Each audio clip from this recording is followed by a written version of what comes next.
Today's show is sponsored by Tiny Tales, Big Triumphs, how animals show a super strength. This delightful book brings to life various animals who demonstrate overcoming obstacles, the power of teamwork, and the magic of adapting to change. Filled with captivating and vibrant illustrations, it aims to teach important lessons about resilience and inner strength through the incredible stories of these animals. It's available on Amazon. So if you have a child from age 6 to 13 that loves to read, this is a book that you can be sure will not be banned. So get it today. It's there waiting just for you. Tiny Tales, Big Triumphs. And before we start, let me tell you my dream. It is to empower entrepreneurs to achieve breakthrough results while unlocking their full potential for increased revenue and time freedom through holistic mind, body, and soul strategies. I'm your host, Brenda, the Soulutionist, and I'm excited today because we're going to be talking about embracing the suck. And as always, I have someone special here with me today. Y'all have seen her before many times, but I'm going to bring her up. She needs no introduction, but I'm going to introduce her anyway. She is a Air Force veteran, over 20 years of service. She is a executive results coach. She is so much for a best-selling author from Amazon and so on and so forth. Look, her bio is too long. Y'all will figure it out later on. Anyway, let me bring Lisa to the stage. Lisa, did you like your introduction?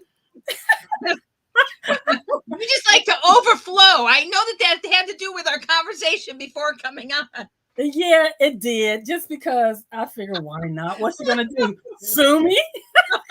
Look, y'all, I'm here trying to get to make sure that this thing is going on Facebook, because the last couple of times I did this, I had this thing so screwed up, nothing was showing up anywhere, and I can't even tell even now. But we're gonna get this started because today we're talking about how to build your business by embracing the suck. Lisa, you know I love acronyms, and that is the acronym for 4 words that meant a lot to me this past week, and I still can't get Facebook going here because I'm technology. I don't even know why I try sometimes, Lisa. But I'm going to try one more time before we go and see if I can get this done. There we go. Oh, look at there. Look at there. I'm looking kind of grown. Anyway. Okay, YouTube, LinkedIn, Facebook, all the people, if we're all, it says we're tracking, so I hope we are. In any event, embracing the suck was important to me, Lisa, because there was times when I didn't want to embrace the suck. Doing business the way I want to do business sometimes can be a challenge. So I use the word suck to talk about how I embrace it. It's all about strategy, number one. We talked about it on my Instagram to ad nauseum this week. We talked about strategies, being unstoppable mindset, putting your creative juices to work, and knowledge. So we're going to break each of those down in detail today. So those that maybe didn't see my Instagram, or those that did, can come and find all the information in one place. But before we get started, Lisa, I'd like to give you the opportunity to tell it, because I didn't turn my phone off either today. See, I'm just working backwards, Lisa. I'm doing live. This is my Auntie Lane. She's on here. Auntie Lane, you are live on YouTube, Instagram, or LinkedIn, Facebook, somewhere. So I'm going to have to call you back. I hope she heard me. Anyway, let me see if I can turn my phone off, Lisa. Can you do that this time? Could you tell everybody about why embracing the suck would be important to you based on what I've told you that it meant before we start breaking it down? You know, the reality is we don't like to do a lot of things. And when we don't like to do things, we actually will stop. And that interferes with our business. It interferes with our work, whether you own a business or whether you work for somebody. You really have to put up with things that you do not like to do. Mm-hmm. And you know, as we're putting up with those things, Lisa, sometimes we forget some of the steps that help us do just that. So let's talk about the first one. And I'm going to put a little slide because I want to put it out for people. It's S, it's strategy. That's what I believe is your roadmap to victory. I love roadmaps, Lisa, because I like taking trips, which is how when I did my tap-in book, I talked about a train trip. And when I do my road to success, I have a whole little road with cars on it. I just like roads. And I love having a roadmap, and having a strategy for your business is so important. And when I was looking up about business strategy frameworks, Yeah, my words are not working today, y'all. Anyway, one of the top 5 is a SWOT analysis. It is it allows you to determine the strengths, the weaknesses, the opportunities, and the threats. The other one was the Porter's 5 focus model. It's about assessing marketing strategies, your competition and industry standards. Then there was the Blue Ocean strategy. I like this one. That's for disruptors, innovators, and expanding your business. There's also the growth share matrix, BCG matrix, which is all about products and the product portfolio and how it's handled. But I saved the best for last because that's your jam that I want you to talk about, the business model canvas, which is a visual tool that outlines key components of a business. Can you talk to us about the business model canvas in reference to strategy and why we should embrace it? So the most important thing when dealing with strategy, and even deciding the roadmap you're going to take, is what is the key information that you need to have in order to be successful. Mm-hmm. In the business model canvas, what that did is that took the big business plan and reduced it down to a business model canvas. Okay. And if you think about your customer segment, the value proposition, the channels, the customer relations, the revenue streams, the key resources, key activities, key partnerships, and key structures, cost structures, those are all necessary for business. Okay. So they now have to be part of your roadmap. But it can be so overwhelming to sit there and fill out a business plan or a business model canvas. But the business model canvas is just one page. So if you think about your customer segment, you're thinking about who are your customers. You have to have that as part of your roadmap. How can you have a business if you don't know who your customers are? So this is like figuring out who's going to buy or use your information. And it's important to know what the business is offering. So if I don't know it, or if I'm only focusing on one item, then I'm only going to focus on one customer. Mm-hmm. But you need to be able to figure that out. And then what are you offering? When you think about what you're offering, this is where you have to really decide what's special, because this is a value proposition aspect of it. Okay. So what is the special thing that your business will do or sell, or if you're a service or a product? If it's a special toy, what does it do? If you happen to be a coach, what is uniquely special about what you do? That's important. And then how do you talk to your customers? This is when you talk about the channels. How do you talk to your customers? Are you going to use ads? Are you going to use TV? Are you going to use notes? Are you going to use social media? Mm-hmm. These are all part of the roadmap that you really need to have in order to be successful in business. So then you have to think, well, how am I going to get it to my customers? So how am I going to actually deliver the product or the service? And this is really gets into, is it going to be online? Is it going to be by mail? Is it going to be in the store? When you start thinking about those type of things, now you're really building that foundation that you need and that strategy, which is so important in everything that you do, because now you can start strategizing. And when you think about how you're going to make the money, Mm-hmm. when you think about how you're going to make the money, what else are you going to do besides your main product? Do you have anything that's secondary that's going to help you build it up? For example, if you happen to be a business, I was in a business the other day, and this lady had this fantastic shirt on, and it was gorgeous. It was her store's store symbol plus additional photos. And I loved it. And I said, where'd you get it? Because I would have bought one right then and there. But she only bought one for herself. She did not buy them to sell. She bought them because she wanted somebody to make it, and they made it. And I thought, okay, you need to sell those because people like me will buy them. So those are important things that you need to do. But what else do you need to do? You need to actually make a to-do list for the business so that you know exactly where you're going, what you're doing. Because when you're thinking about your revenue streams, your key resources, and your key activities, those are all important. And when you think about who's going to help you, these are your key partners. Who's actually going to help you when it comes to what you're going to do? Are there other businesses that you can collaborate with? You and I collaborate all the time. So you are a key partner for me. So think about who's going to help you. And then What will it actually cost? This is your cost structure.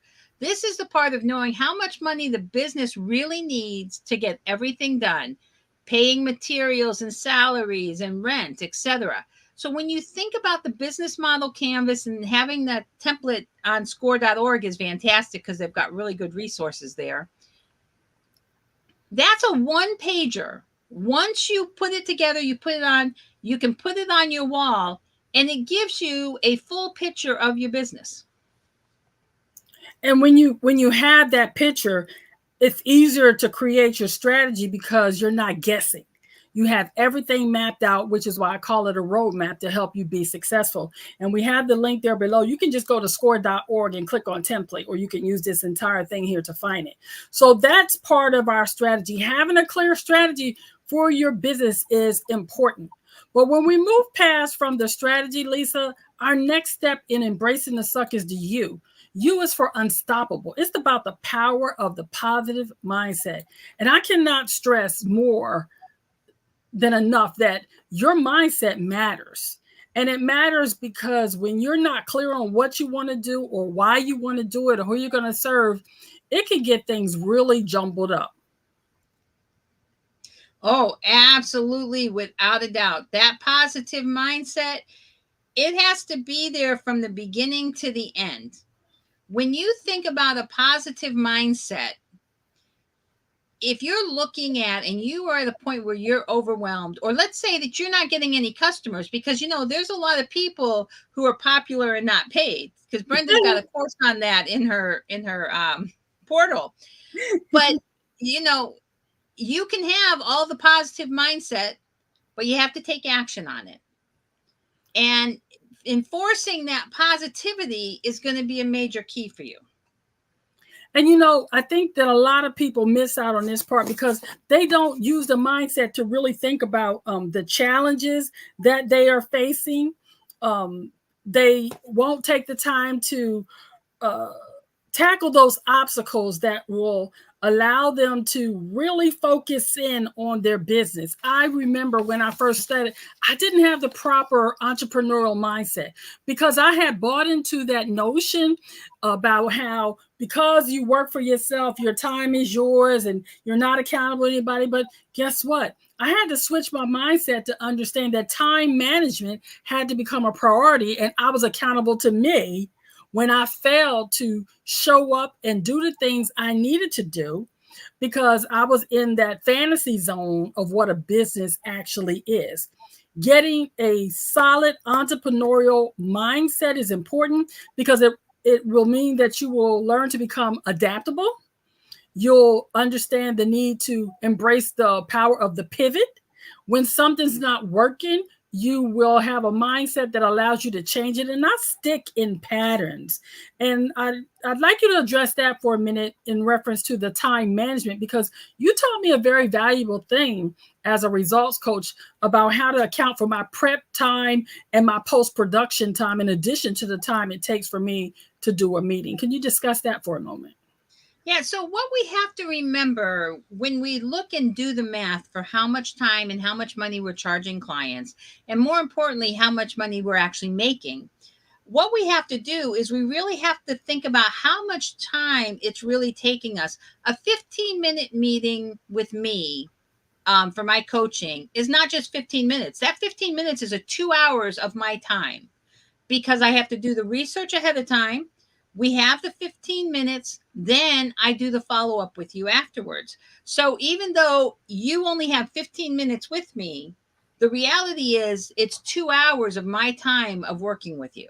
If I only charge somebody for 15 minutes because that's all they're getting, then really what's happening is I'm paying for them to come talk to me. And that's a problem. A lot of times we don't think about our time. Mm-hmm. And there are some people, and I know we're going to talk about creativity next, but there are some people who part of their process is they have to think about how an event is going to go or how something's going to go. So they have to do pre-thinking even before they do research. You have to include that time in.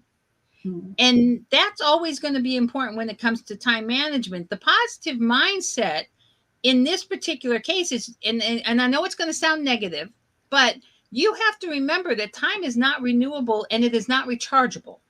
It is gone. You don't get it back. The positive side of that is you intentionally use your time wisely and you know what you're doing with your time. That's where the positive mindset comes in when it comes to time management, because you have to be positive, but you also, positive isn't just always looking as everything's going to go the right way. You have to be prepared with your positive mindset for things not to go as planned. The Zero to Millionaire Eugene Brown himself says, I agree. The positive mindset was a key ingredient during COVID that allowed me to harness the mental strength and focus to change my life. Belief in myself was key. Belief in ourselves is absolutely key, Eugene. And I want to stick with this time before we move into our next one, Lisa, because what I think is interesting is that pricing is part of the positive mindset. I want you to be positive that you have a right to charge for the value you provide for your customers, clients through your products, services, because so many entrepreneurs are underpricing themselves because they don't understand about the pre and post production of a simple meeting.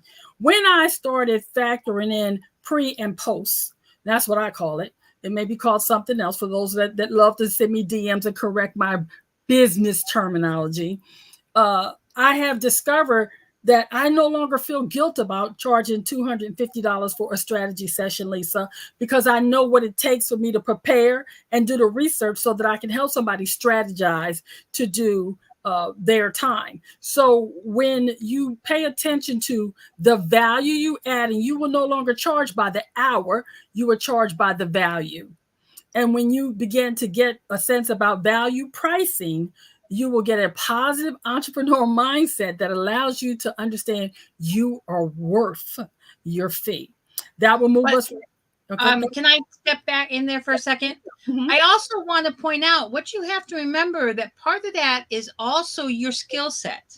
You didn't just wake up one day and say, I can do this. There was years worth of studying and practice and getting as good as you are. I would not be as good as I am today if I did not have the last 15 years of working with veteran business, 10 years of working with veteran businesses, 15 years working in my veteran community. I wouldn't be as good as I am. So you also have to consider your skill set as well.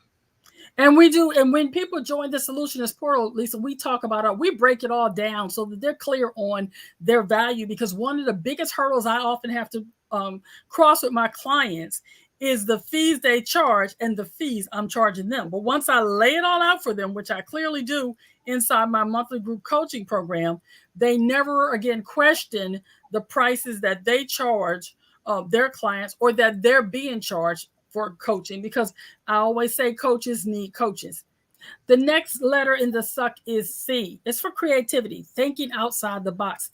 Lisa, I love that I think outside the box. I've never been quote unquote normal because I see things differently.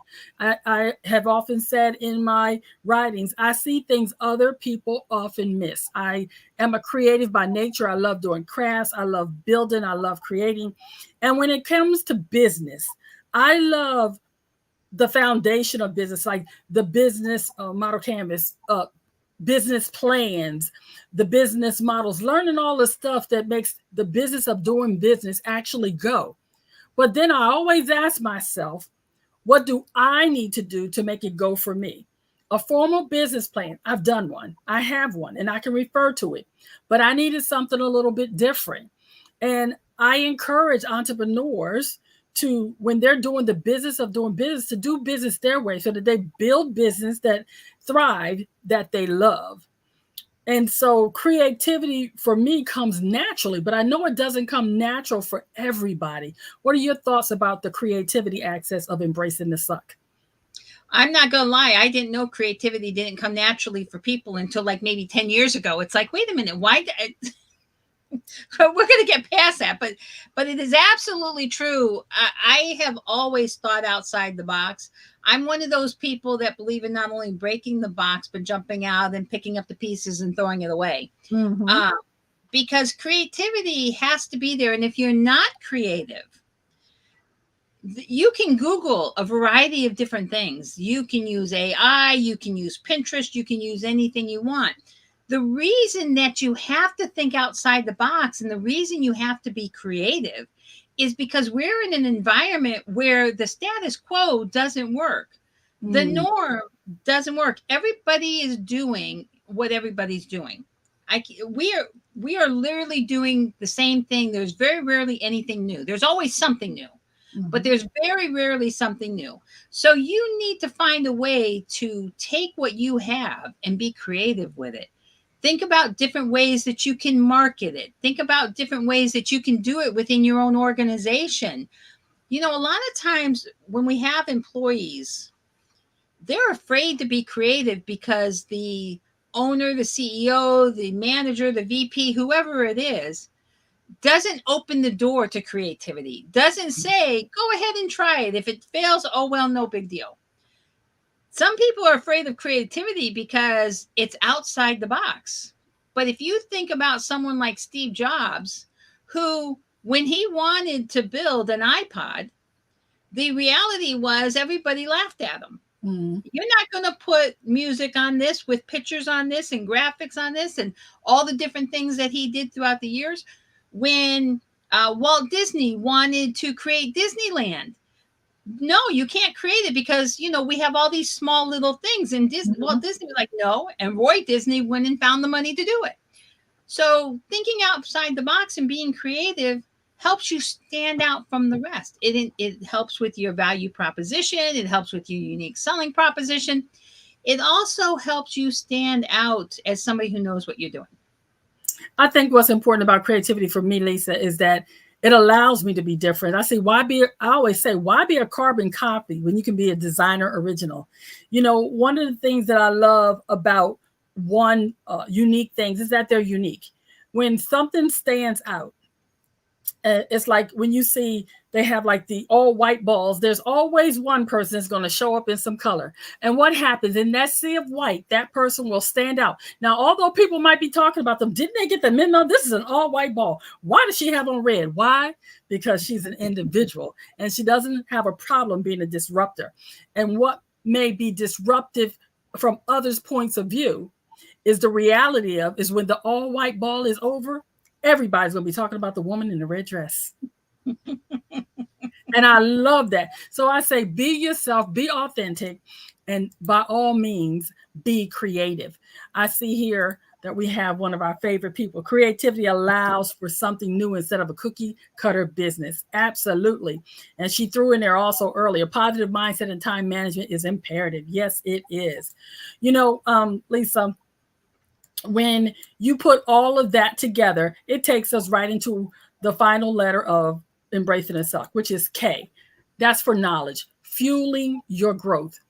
One of the best things that happened to me recently, Lisa, was the slap in the face about all the stuff that I'm learning. You know, I'm a lifelong learner and I am constantly on a seminar, a webinar. I'm creating something or doing something.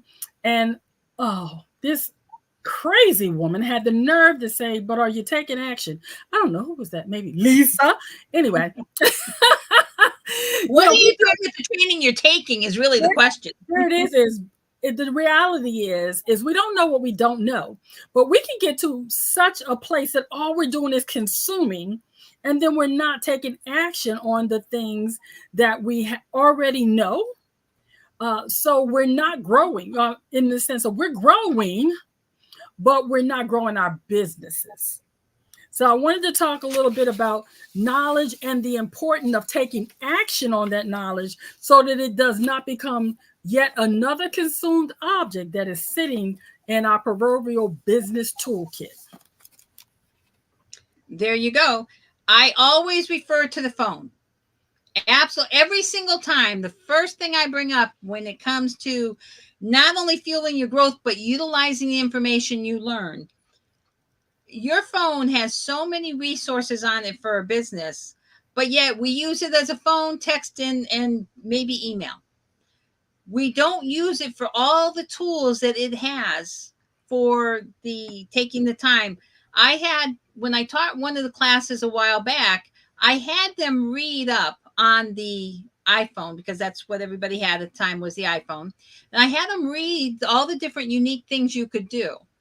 And then the next day, I asked how many people went and took at least one action step from what they learned. The answer was zero. Not even at least one. You would have thought they found something fun in there. They would have at least done it. The problem is we're so busy learning, even if it's something that intrigues us, we're going to write it down on a note, whether it's a sticky note, whether it's a notepad that we're going to lose later on. And we're going to say, okay, I'm going to remember to do this later, but life gets in the way. I am a continuous learner. For me, the action steps that I take to bring it in somewhere, I have to start something. Otherwise, I will not start anything at all. You and me both, Lisa. And I think people need to understand that learning and being a continuous learner is important to their business success, because again, you don't know what you don't know. Things are changing so fast, especially with AI, that we have to keep abreast of the trends, what our customers are asking for. And that leads me to feedback. Sometimes you fail to get the knowledge you truly need because you don't ask the people you're actually serving. How many times have we made assumptions about something somebody wants, only to find out that there's no way? I always love going back to the t-shirt that I had this great plan for, and you told me it was hideous, but I wanted to do it. And then we asked the customers, they said it's hideous. So the feedback from all parties was, it's hideous, don't do that. But sometimes we won't ask for fear of what they might say, when the truth is, if we could take feedback as what it is, it's just more information on what does and doesn't work. Eat the meat, spit out the bones, and keep it moving. With that said, Lisa, we're going to wrap up and talk about how do we put it all together. We got to remember that embracing the suck is not about ignoring the challenges. It's about approaching them with a strategic way of looking at things, keeping our unstoppable mindset, using our creativity, and always have a thirst for knowledge that allows us to grow, pivot when we need to, and not stay stuck in that's the way it's always been, which is the death knell to any business, because the way it's always done today may be the way you need to give up tomorrow. And so many people are holding on to the old way that they're not being innovative anymore. And so they're losing their edge, and they're definitely popular, but they're not paid. So with that, I want to also throw something out there that for those that like a little extra tidbit. As we talked about earlier about strategy, Lisa, when I was doing my research, I ran across a thing that talked about business models. And I went, aha. And I'm going to say what they are, and we're going to talk about it on another show. But I looked up the top 5 business models. And what I discovered was if I wasn't clear on my business model, it wouldn't matter if I had a strategy, unstoppable mindset, if I had creativity or knowledge, because without that, I had no starting point.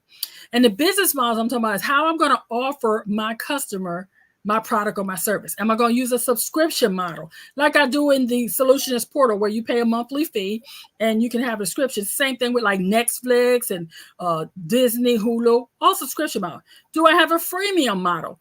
That's where I have a basic version of something, but then you can upgrade. And I do. I have a freemium. I have my life community where we leverage impact for entrepreneurs every day. And once you get there, if you like what you see there, then that's the upgrade to the subscription model, which works out pretty cool. Then there's the marketplace model that connects buyers with sellers on your platform. I do that as well in convenient communities where I house my life community and the Soulutionist portal. Do you have an e-commerce model? You sell a physical or digital product directly to a customer through an online store. Think Amazon. Lisa, we're doing that too. Our books are all on Amazon. I love that. And then, of course, there is the software as a service. It's called SaaS, Simply Social Software. That's where people don't have to download anything on their computers. They just plug in to it. And guess what? I'm using that as well through convenient communities. So I have covered all business models. Well, why is that important? Because in doing my research, the way you approach them, the way you market them, the way you service them, the way you strategize about them is different for each and every one of them, which means I have unlimited possibilities to do what I do and love what I do. And I'm excited about it. We're going to talk about that more later on. But the bottom line is I want each and every entrepreneur out there to embrace the suck. No, you are not alone. If you need additional help, you can join me in my life community, which is absolutely free, or you can take it to the next level and come into the Solutionist portal, which is $97 a month, which is no contract until we fill all 150 seats, at which time it goes up to $450 a month. You can scan that code. You can go to my website, brendadasolutionist.com/programs, and join us. Either way, you don't have to do this alone. You don't have to embrace the suck alone. If you feel overwhelmed and you want to unleash your inner hustler by using the proven strategies I have to help you do a business that thrives, a business that you will enjoy doing and that you will love, then join me in the life community and go on to join the upgrade in the Solutionist portal and be a part of a community that is destined to help you do business your way every day. Lisa, any final thoughts about embracing the suck? The reality is just do it. Take the action to really just move forward and enjoy everything you have. Everything starts with strategy, though, because you have to have a plan. Without a plan, you get nowhere. I'd like to also put out there that, ladies and gentlemen, I am looking for guests for this show. We're going to start opening it up again in August. And if you are interested in being on Talk to Me and talking to me about the business of doing business, or you'd like to join me and Lisa on a special episode and ask questions, DM me and let me know, because I'd love to hear from you and love to have you on the show. Remember, the choices you make today will be the reality you live tomorrow. So choose wisely and choose to join me and Lisa again, because we're here helping you learn everything you need to know about the business of doing business. Thanks, Lisa. Thanks, Brenda.